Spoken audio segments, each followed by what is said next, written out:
Hey there folks, welcome to Spectrum Pulse. We talk about music, movies, art, and culture. And today we're going to be talking about the debut album from Jlin, titled Dark Energy. So as I said over the course of the past week, it seems like the theme has been delving into musical genres and styles that are outside of my typical experience. If that's really the case, whoo boy, we've got one for today from a genre that I've touched but rarely explored in depth. Yep folks, this time we're going to be talking about house music. And given its ubiquity at this point, I'd be surprised if anybody couldn't recognize the typical sounds. Born in Chicago in the very early 80s as dance music returned to the underground from the disco demolition, it would eventually pop up in scattered moments of popularity all around the world, especially in the UK and especially in the early 90s. Or more specifically, especially over the course of the past couple of years, with the explosion of house-inspired EDM at the turn of the decade and the explosion of deep house significantly last year. And like most house music trends, it always seems to be mutating way too fast for any critics like me to really catch up with it. So when I started hearing about the newest Chicago-driven sound, nebulously defined as footwork, I was at least curious to find out what it was, only to discover that the term is something of a complete misnomer, more referring to a specific type of scene that includes a lot of fast-paced dancing and some of the most aggressive house tracks that you'd ever hear. I also discovered, like most house genres, it's been around since the 80s, mostly supported by DJ Rashad, and it seems to be now making somewhat of its comeback against the more lethargic tones of deep house. Enter Jlin, affiliated with English electronic label Planet Mu, initially sparking a lot of interest in the scene with the single Erotic Heart back a couple of years ago. Her rise to releasing a debut album has won her a lot of critical acclaim and conversation, particularly for her near complete absence of samples, outside of a couple vocal snippets really. Regardless, given my general ambivalence towards chunks of deep house, I figured something with a little bit more aggression and anger might work a little bit better for me. So I made sure to dive deep into Jlin's debut album, Dark Energy. What do we get here?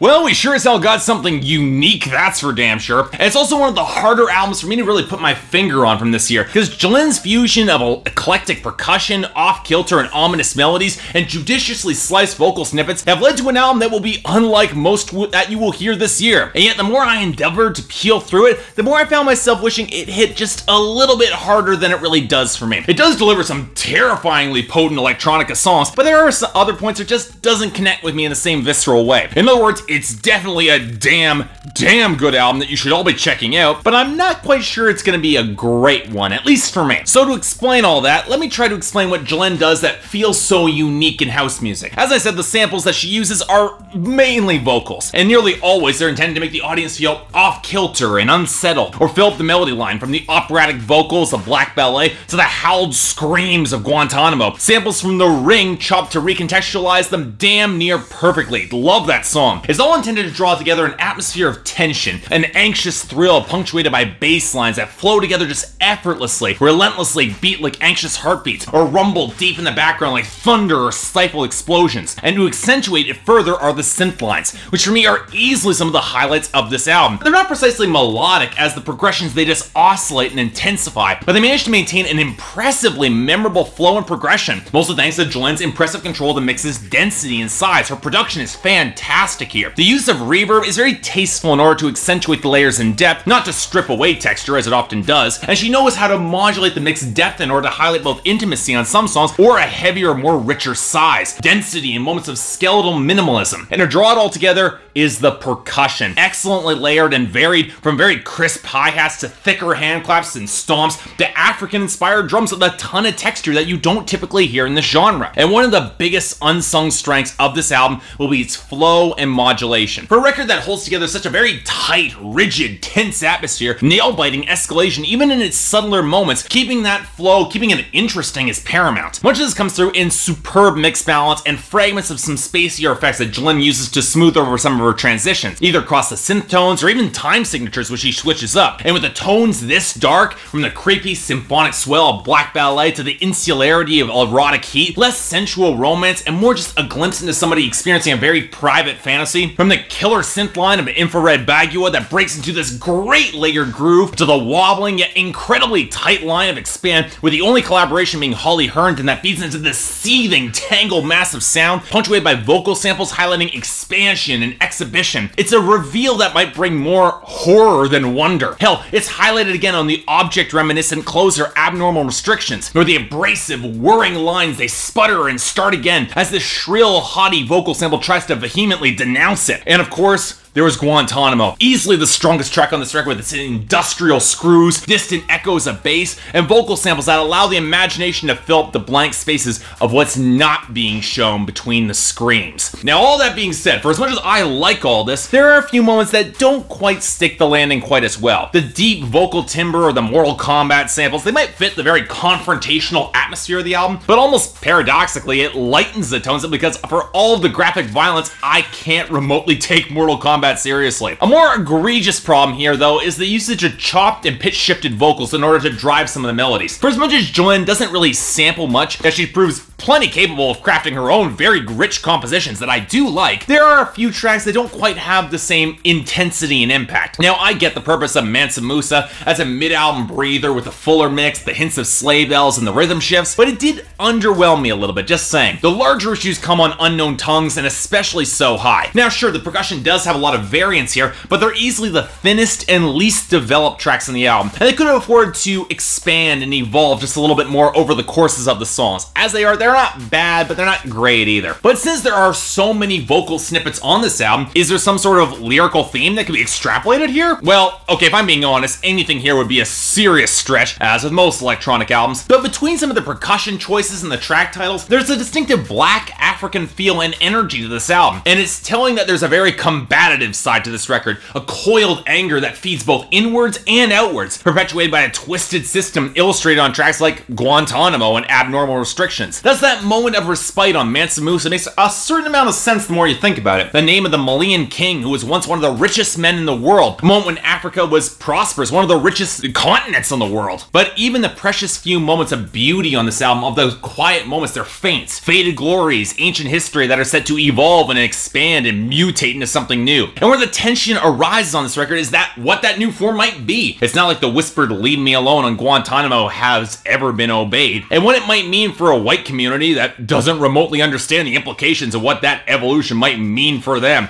In other words, it's pretty jarring and it's a pretty bracing record. Now granted, all this could be a serious reach. The words in the statements, they're very fragmented. In one of a few parallels with Kendrick Lamar's To Pimp a Butterfly, the moments that strike the hardest for me on this album are those that are the most visceral and complicated, which means we don't always get much of a clear picture. And simply the choice to opt for more abstraction makes Dark Energy by Jlin kind of harder to figure out. But I'm not going to deny that's definitely a worthwhile listen. The sort of electronic record that manages to stay cohesive and memorable while still having a lot of variety and some truly potent moments. For me, extremely strong 7 out of 10 and a very high recommendation, especially if you're looking for some very challenging electronic music that has striking originality and a lot of flavor. There might be a lot of darkness here, but the energy just as compelling. Seriously, check this out. So yeah, thanks a lot for watching. If you'd like to like and subscribe, I'd be more than grateful. Yes, I know I've got a lot on my plate. Tyler the Creator, the Wombats, Hailstorm, they're coming. I'm working on it. Just give me a little bit of time here. But for everything else, if there's any other albums that you want me to take a look at, or there's anything else I might be able to do to improve my presentation, I'm all ears. But until then, I'm Mark, you're watching Spectrum Pulse, and I'll see you next time.